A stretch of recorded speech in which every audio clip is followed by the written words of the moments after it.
My name is Chris Eagle. Thanks for coming. Clearly nothing better to do on a Sunday afternoon at DEFCON. But, okay. I'm not good with microphones. I don't know if I can fan. Okay. Again, I'm Chris Eagle, and this talk is titled Creating Genetic Mutations to Survive the Vulnerability Window. And there's zero scientific knowledge in here. Better subtitle is Stupid Hex Editor Tricks, or creating nipples in the gene pool, I guess was, or just nipples in the pool was suggested from the crowd. And you know, you might like some of that better than this talk. Well, we'll see. So again, Stupid Hex Editor Tricks. This is not deep stuff, all right? And anything I say has nothing to do with who I work for or who I know, or no guilt by association stuff there. So the stuff I'm going to talk about is really born from ideas developed out of playing CTF for the past couple years, where your threat model is you have an application that has vulnerabilities and it needs to survive for 3 days. Okay, with some pretty serious people looking for holes in this thing. But perhaps, well, we'll get to the more general use case maybe. The idea, again, no source code available.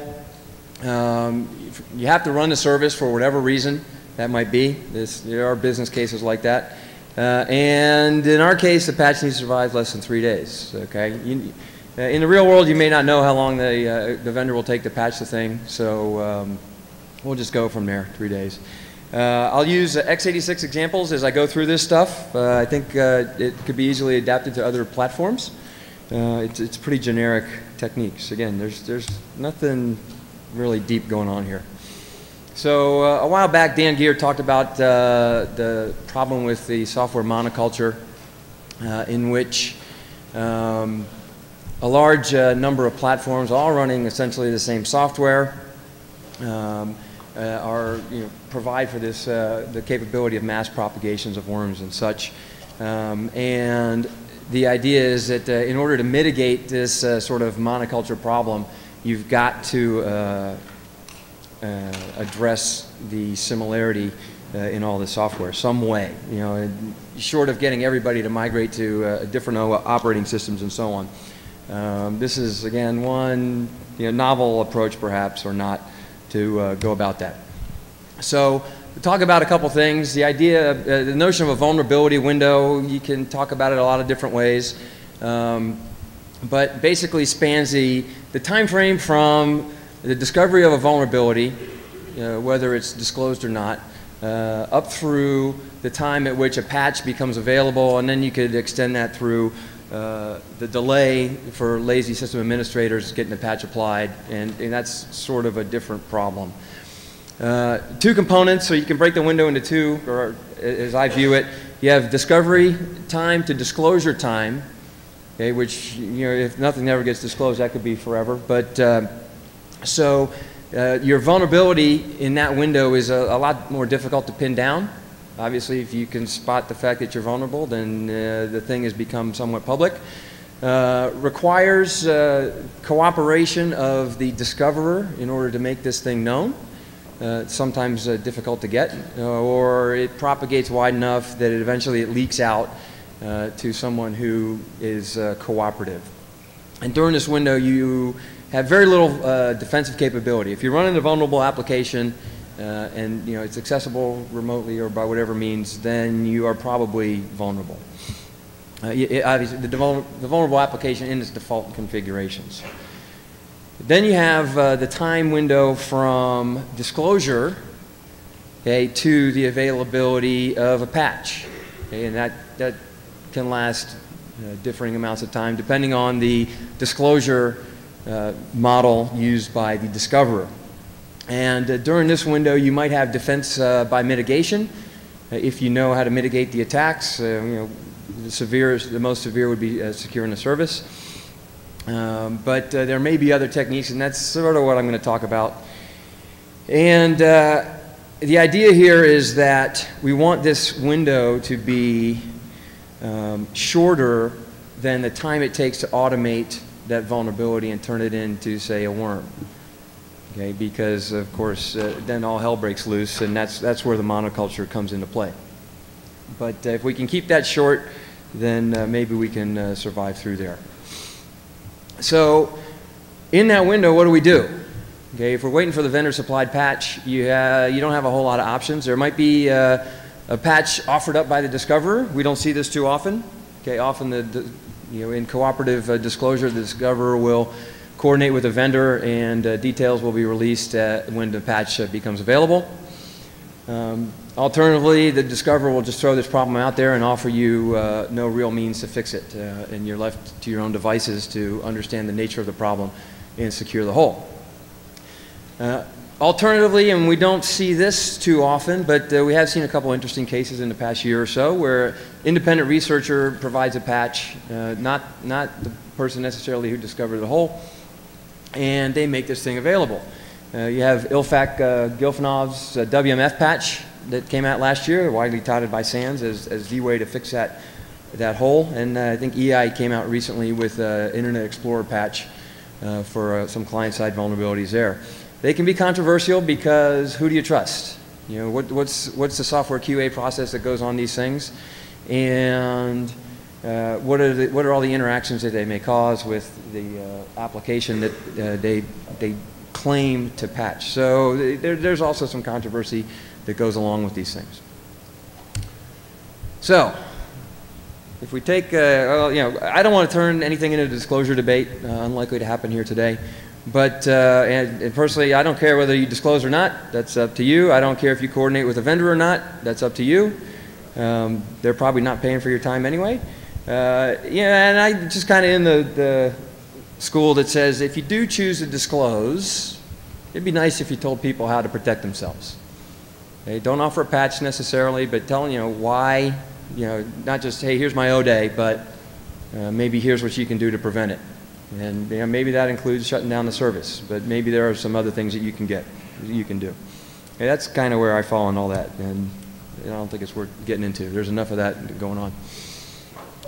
So before I get any further, there have been a few patching talks that have gone on through Black Hat and DEFCON, I guess, and they've been kind of interesting. They've talked about the new Microsoft hot patching features, where with certain compiler switches, you basically have built-in room at the beginning of every function to kind of hook in, divert the function call, and inject patches that way.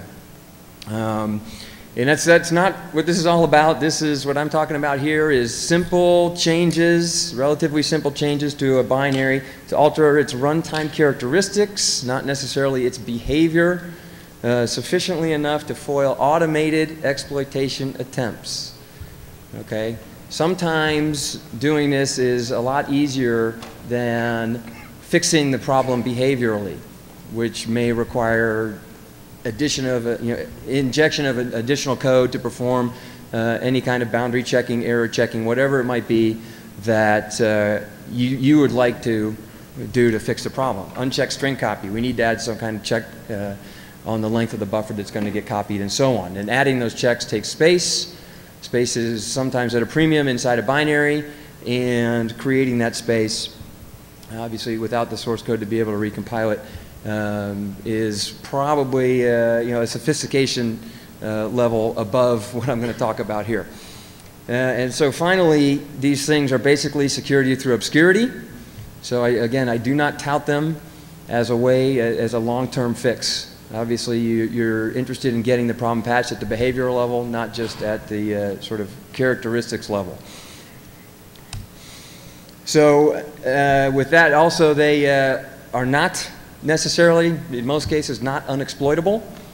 They are just exploitable in a different way than the rest of the monoculture out there. So the point is, once a worm hits the streets, if they, unless they are very good and build the worm to sort of brute force their way through every machine they attack, or just those that they're unsuccessful against, then perhaps the worm will give you a try and just pass on by. So again, they remain not a long-term solution. Ultimately, the patch is what we're after. So some assumptions, I guess, that automated exploits are generally built for specific target layouts. I mean, they may understand a few different target layouts. So we got the sort of things that'll hit Win2K, WinXP, various service packs, and so on. But they tend to look for specific features on each of those, or exploit common functionality across all of the platforms. So if you look different than your stock Win2K Service Pack 4 box or whatever they're at these days, then maybe even these things will not hit you, and that's the goal. Most automated attacks aren't smart enough to evolve.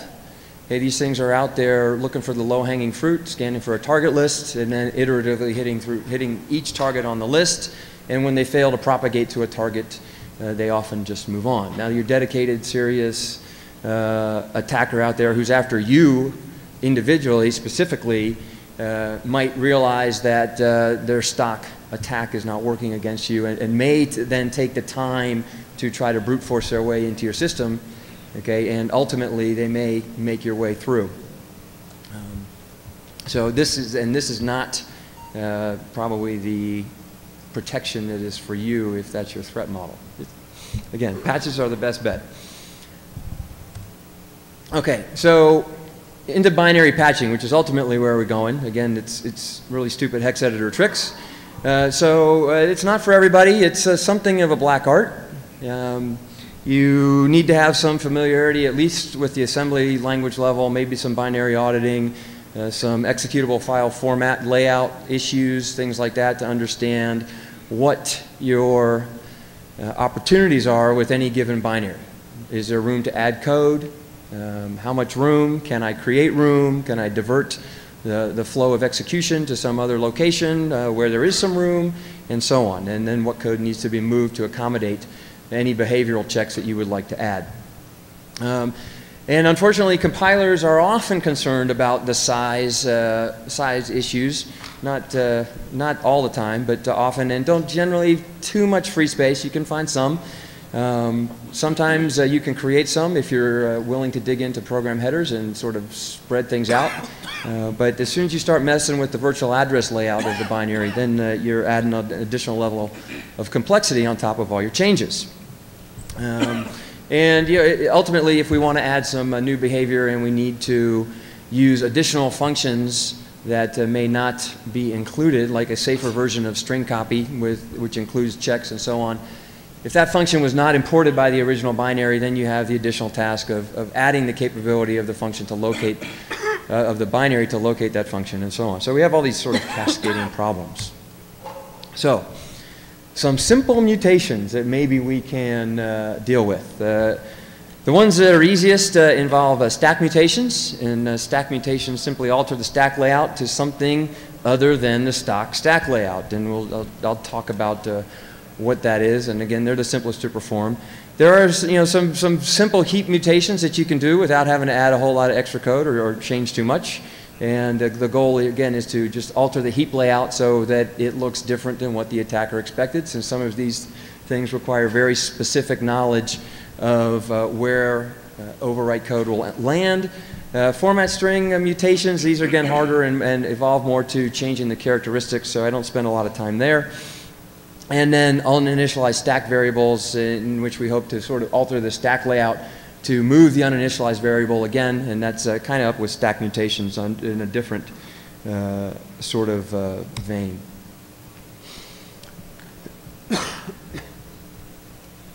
So I'll start with stack mutations. And the basic idea with stack mutations, a very simple idea, is to simply grab more stack space in the function prologue. A lot of functions start off with grabbing some local variable space, and you can see the code that does it there. If you set up a stack frame and adjust for your local variable storage, in this case, the first prologue there grabs 34 hex bytes on the stack for some local variables. Okay, and that's often done as a 1 byte constant, so that has some implications later on. But if you want more space, grab more space. Okay, subtract 80 hex bytes, and that builds you just, in this case, 50 hex bytes or 80 bytes of space to kind of rearrange a layout of the stack. Okay. In the second case, they're grabbing a much larger chunk of stack space. In that case, just over 1K worth of stack space.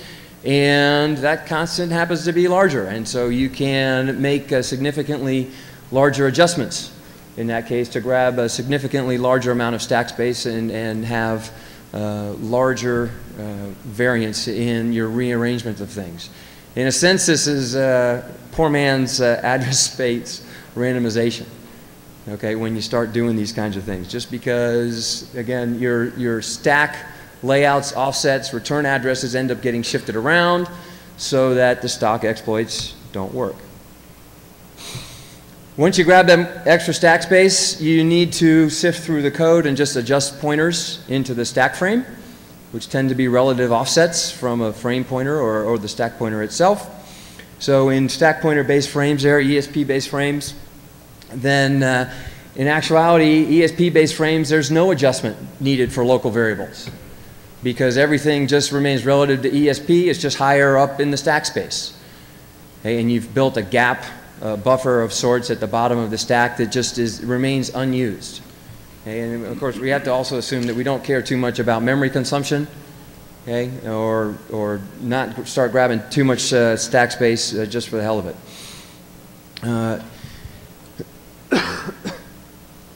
The only thing that does need to be adjusting in the ESP-based stack frames is the depth to the function arguments sitting under the return address, as mentioned there. So you don't have to adjust any references to local arguments, because everything floats with the stack pointer, which is just higher up, and you have to dig deeper in that stack frame to get to your function arguments. When you have a frame pointer-based stack frame, like an EBP-based stack frame, then you need to adjust all your local variable arguments because they're higher up in the stack, so we have to subtract a greater offset off of EBP, but there is no adjustment required for your function arguments. The first case is usually easier because there's typically more local variables declared than there are arguments, so there's fewer changes perhaps. So here would be a simple example where you see a stack layout where they basically grab about 1K of stack space up there, and you see some variables declared in the stack, including that var 3f8, which is about a 1K stack-based buffer, which is perhaps susceptible to a buffer overflow. And you can see that the declaration, or the way they access that, is using a relative offset from EBP there in the last line of the text, where that equates to EBP minus 3F8. You can see the offsets over in the left margin. So that might be the default layout. Now, if we can inject, say, 2K of code into that buffer, obviously we have a stack-based buffer overflow, corrupting EIP and allowing perhaps remote code execution. So we can make a quick adjustment here, and instead of subtracting 414 hex, we change 1 byte in the code. We are now subtracting 814 hex. So now our buffer in the stack is about 2K, and everything just shifts up. Okay, it requires us, in this case, I shifted everything up in the stack, remain the relative relationships among all the stack variables, and for all intents and purposes, you can still treat the former var 3f8, which is now var 7f8, as a 1K buffer. It's just a 1K buffer that has about a 1K padding area beneath it. So if somebody was overflowing with something slightly over 1K, they don't reach EIP. Okay, it's that simple. And we have to go in and change that subtraction operation where we adjust, where we allocate our locals. That's a 1 byte flip right there. And we go in and change any references, EBP-based references, to all of the local arguments that are sitting up there in the stack.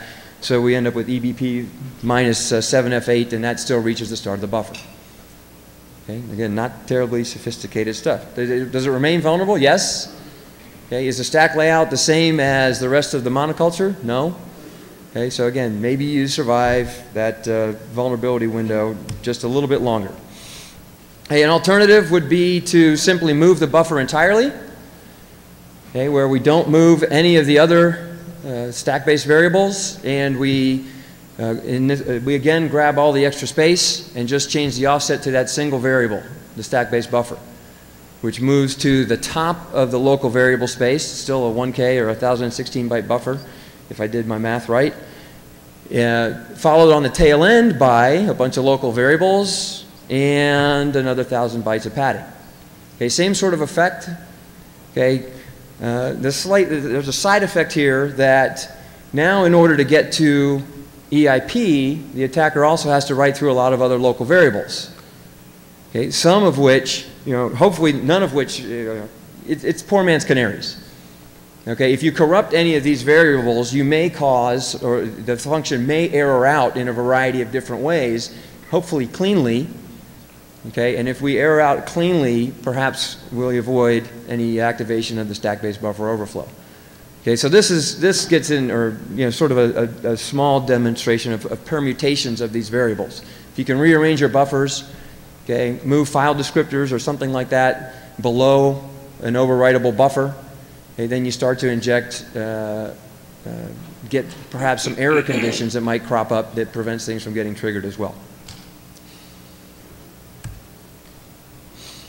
Okay, the variations on this theme are, again, sometimes you rely on offsets into the stack. Things are more sophisticated these days where we try to get addresses to things like a jump ESP, okay, or jump to a known register. But when people do rely on known addresses in the stack, okay, if we can change where things lie, where's your shellcode, for example? If you have to point at your shellcode for any reason, if we can just move the location of the shellcode, okay, then you're not going to hit it.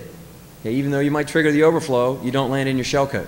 So simple ways to move the shellcode around just involve grabbing more stack space from main on up.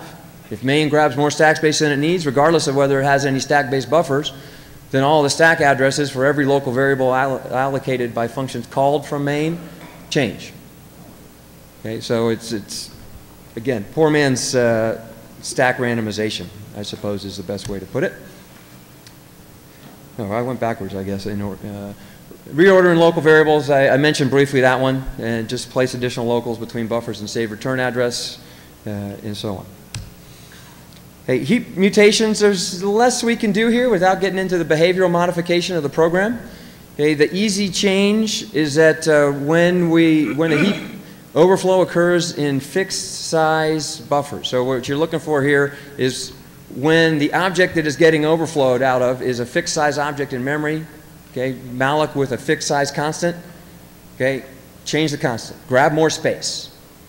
Okay, these are more particular to the layout of the memory, okay, because you have to have the right alignment for all your pointers to line up and the unlink operation and all that.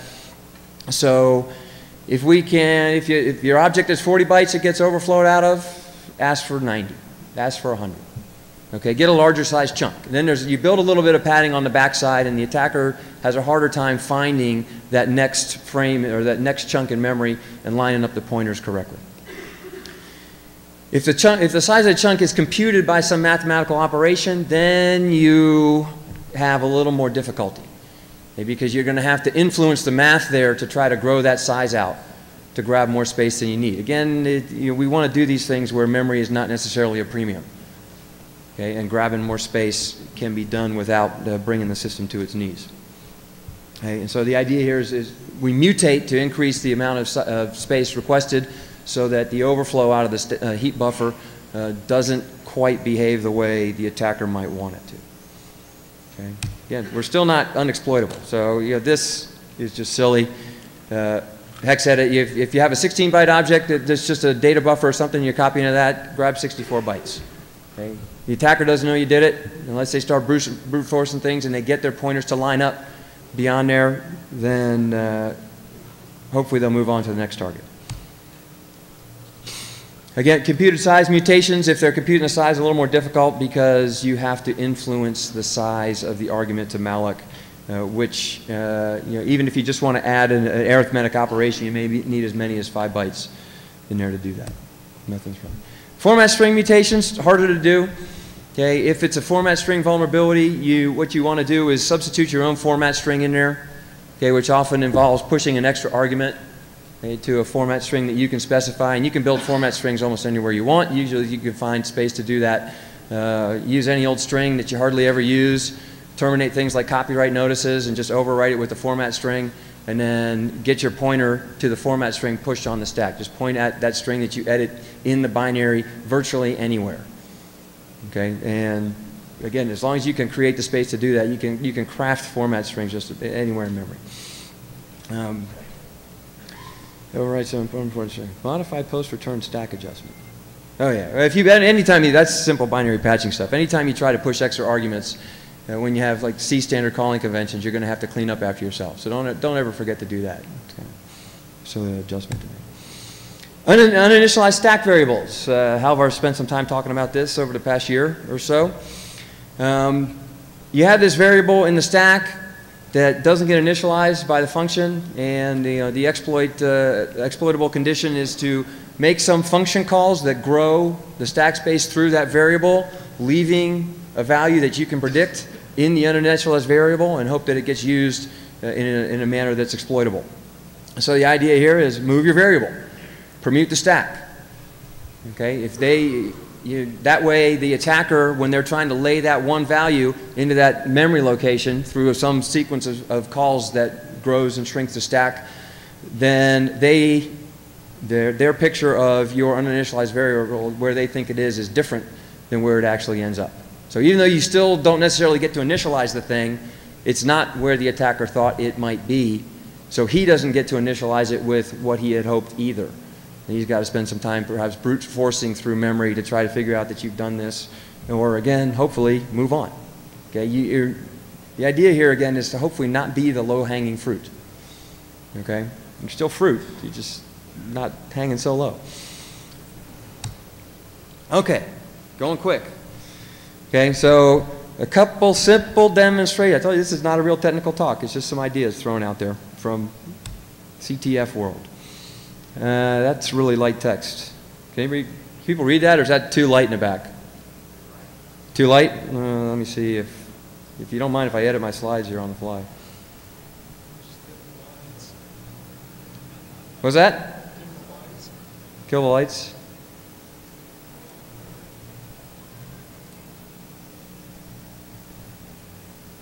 Oh man, don't do that.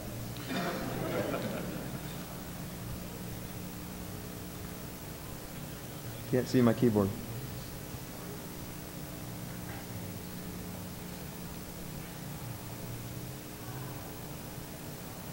No, that didn't work.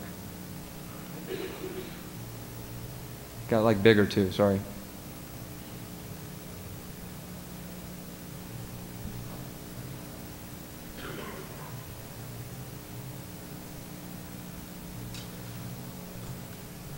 Okay, is that better? Of course, it's darker too. So, okay. So here's a couple simple examples. Simple examples that, if the demonstrations go right, they'll work, and if not, then sorry, I wasted an hour. So this is basically the area out of SQL Server that was responsible for the SQL Slammer Worm. And you can see that Microsoft is using the sprintf function call here, always known to be a poor choice.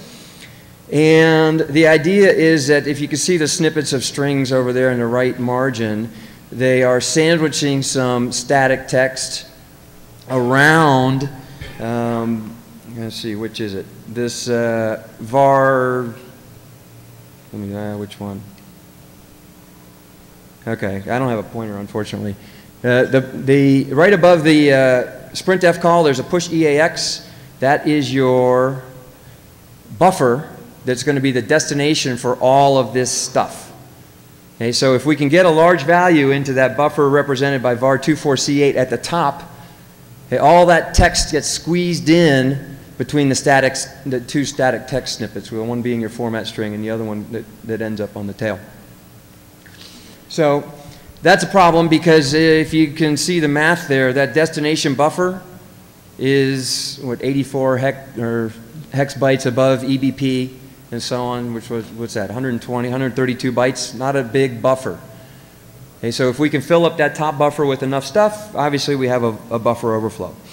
Okay, and so the idea is, on the left you have the original stack layout with that poor little buffer pwn me right there down at the bottom, and with some stack pointer manipulation. When we allocate our local variables, we can reorient or relocate pwn.me up to the top of the stack and allocate it even some extra space. And now it's not where the attacker expects it to be. So here is the mutated code. Okay, I don't show you the stack adjustment up front, but the mutated code basically places a pwn.me, the buffer, all the way up at the top of the stack. Okay, and that's the basic idea. Now, not wanting to unleash Slammer on myself, Metasploit has an exploit for this vulnerability. And here's a VMware image. We'll see if this will all work out for me. You can see I've got SQL Server running on here. And we'll come out to the Metasploit console where I have, and the box that we're looking at, as you can see, is unpatched. Okay, trust me. All right. And I've got the Metasploit exploit all set up to go, which only takes seeing the keys to type. Thank you. Okay. So it's all set up to go against that particular target, I hope, and so we run it, and Metasploit is always exciting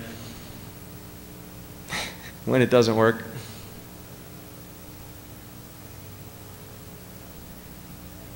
Run 2 Windows VMs on a doggy Dell laptop. Please work.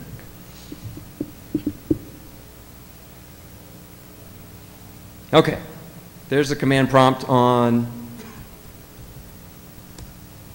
the unpatched system. Thrilling, right? We can all do this in our sleep. So here's our other system, okay, which is running, which is a host named patched, and it is also running SQL Server. And I'm going to go over here and grab my canned text. Oh, thanks. Maybe, I don't know if that'll be useful. Okay. For that host, because I don't like typing and I can barely run Metasploit in front of the console. So we get out of this guy and paste in some text to, as you can see, change the host name over here, and unfortunately we don't end up with a command prompt. Okay? And you have to trust me, that was patched. Okay, and we go back, and SQL Server even managed to survive the attack. Okay, that patch takes all of, oh, I don't have it. Do I? Oh, it's 4 bytes, as I mentioned here. Okay, it's a 4-byte patch, doesn't change any behavior. All it does is modify the stack layout, and now you look different than everybody else. And sometimes that's all we're trying to hope for. Okay, if you insist on running those vulnerable applications before the patches are out, then maybe this can help. Again, it's not unexploitable, okay, but it introduces a lot more complexity to the attacker because the layout of the stack is significantly different, and to get to the return address down here, they have to go through a substantial number of other local arguments. Okay, 8K worth of stuff to blow through in this case because we've moved that buffer very far away from the stack, and there's a whole lot of other local variables in there. So the complexity to the attacker is increased significantly. Okay. Next. So that's an idea where a simple change might help you survive against a worm propagation. Again, sophisticated attacker, he has a challenge of not knowing what your binary looks like anymore because he can't do a stock SQL Server install and grab the DLLs and understand the memory layout and so on. So at least he has that added complexity. It doesn't mean they can't brute force you remotely, but that gets to be a noisy operation. Okay, and hopefully you'll spot that one coming. Okay. The other one I'm going to try to do here is RPC-DCOM. Okay, a little bit more recent, a little bit less opportunity to modify things. Hey, you see on the left, there's a, I don't know how Microsoft writes their code sometimes, but they have a string buffer, a very small string buffer allocated. It's only like 32 bytes allocated on the stack.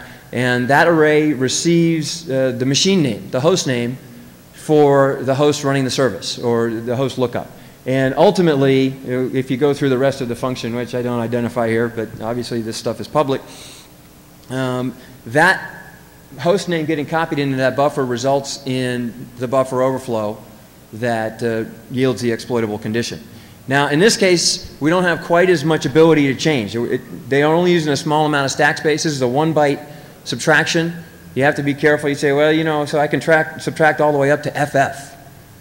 Okay, there's a problem with that when you deal with the offsets, because the offsets generated from EBP will also be 1-byte offsets, and they're treated as signed integers. And when you start subtracting EBP minus FF, minus a minus, you're actually moving forward, and so you have these signedness issues. So restricted to about the best we can do is to change this up to about a 7C, I think, is where we start to reach the limits of EBP's ability to reach this variable without running into a 1-byte signed issue. Okay? But that simple change, that small change, obviously there's not a lot of randomness left there or available there, but the attacker can certainly brute force you. So, you know, where do you maybe play around with things? You use alternate alignments. Instead of changing this, just following the top, we're going to keep stack pointer aligned on a 4-byte boundary, but we might adjust string 1 to start, instead of 7C, 7B. So then any alignments, any pointers to things fall off by 4 bytes when you pop them into EIP. Okay, because they're trying to get addresses into EIP, and they're expecting a particular alignment in this buffer as they overwrite EIP. If you shift it off by 1, they don't get quite what they had hoped for. So just other opportunities. So I'm going to try to wrap this up, and we'll see if RPC-DCOM is still running on some of these boxes. Okay, and let's go back to the unpatched box and try our Metasploit code here.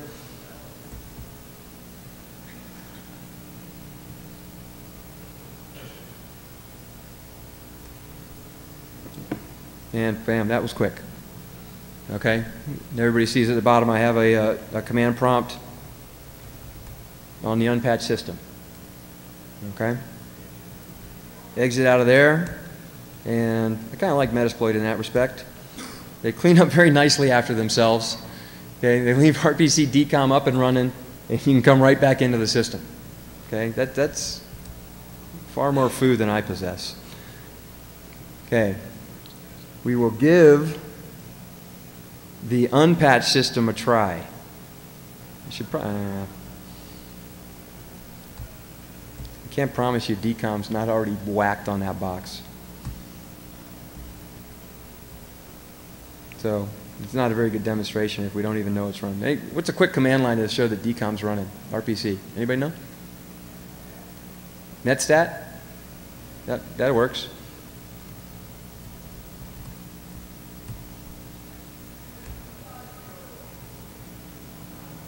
Okay, and what's our favorite port number for RPC-DCOM? 440, UDP 445 right there? Okay, TCP 445? Okay. So we'll assume that DCOM remains up and running. I apologize for not getting that checked out. And we switch to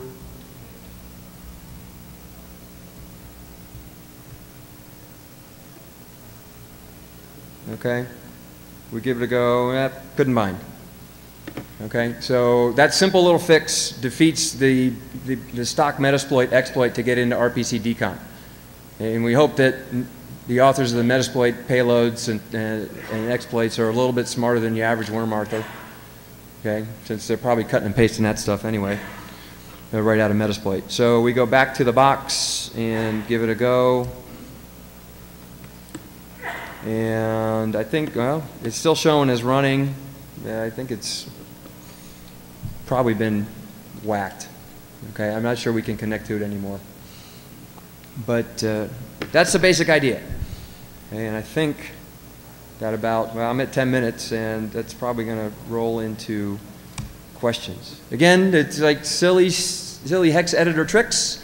Okay, something you can do at home.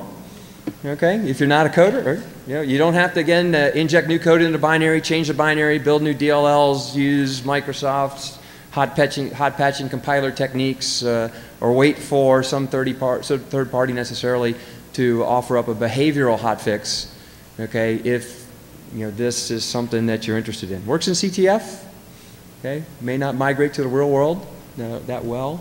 So with that, I thank you for coming, and I'll take any questions that anybody may have. Somebody standing back here? Yes? What do you think the opportunity is to automate this mutation process? I think there's some possibility. I've pondered that, and the idea is, the problem is, say, if you come out and say, hey, here's a mutation, and you make the mutation public, then everybody uses the same mutation and we're right back where we started from. So yeah, you want a way to build like a mutation generator, and you generate the mutation so that hopefully it's fairly unique or at least randomized to your circumstances. And once you, again, some of these patches are only like 4 and 7 bytes in these two cases. And not behavioral, strictly layout-wise. So once you understand where the bytes need to go, you can probably specify a range of values, and you need to understand the relationships among the values. If I modify this, if I subtract off here, I need to add over here, and I can subtract, here's the range I can subtract off of, and once you pick that, then you can probably spit out a mutation automatically, yeah. So there's probably some opportunity. Obviously, the more you want to do, the more complex it gets. So, yes, Ryan. The quality of disassembly you have to do and the level of detail you have to grok the stack layout here to be able to do these patches is just a couple of steps shy of spotting the vulnerability in the first place and probably being able to patch it directly. Is that? Yeah, and that's where I don't know where the skill level separates. I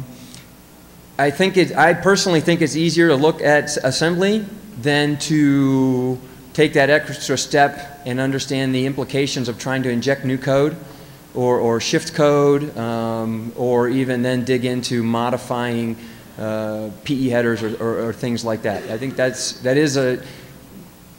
probably a fine line. I think again, this is probably a lower technical skill level, and obviously I think applying the diffs or changing bytes in a binary and shipping it, say, and run this code is difficult in either case, but I think you can be more confident that these will work without breaking your code sooner than getting the patch in. What happens when the vendor issues the official patch? Do you have to go back and revert to what it was before, or? I suppose that depends on the vendor's patching mechanism. I don't know if they verify whether the MD5s or whatever on the original, on the DLL that's going to be replaced. Because it depends on the patching technique. Mm-hmm. Okay, if the vendor's going to give you a whole new DLL, okay, then the overwrite will just kill this fix and incorporate the vendor fix. If the vendor's going to come into your DLL and do a hot fix over the top of it, then you have issues. You might have to roll this back, and so that they are hot fixing the known quantity that they had back in their development shops. So, yeah, that's a good question. Okay, thank you. A lot of vendors are moving toward code signing as a means of protecting against rootkits and Trojans and that sort of thing. In that circumstance, it wouldn't be generally possible for a user to modify a binary on their own because they wouldn't be able to get it signed.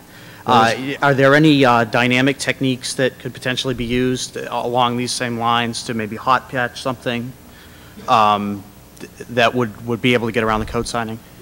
I haven't really thought about it. The only thing that comes to mind is if you could modify it in memory in place. If the code signing, the signature checks take place when the binary is initially loaded into memory, and I don't know that they periodically recheck the integrity of the binary in any way, shape, or form. So if you want to do it in a hotfix way, you'd have to have direct write access to process memory space, which is tough on some processors, although if you've seen Joanna's stuff on Vista rootkits, there's some opportunities there, perhaps. Thanks. Okay. Any other questions? Okay, I think I'm out of here on time, and thanks for coming.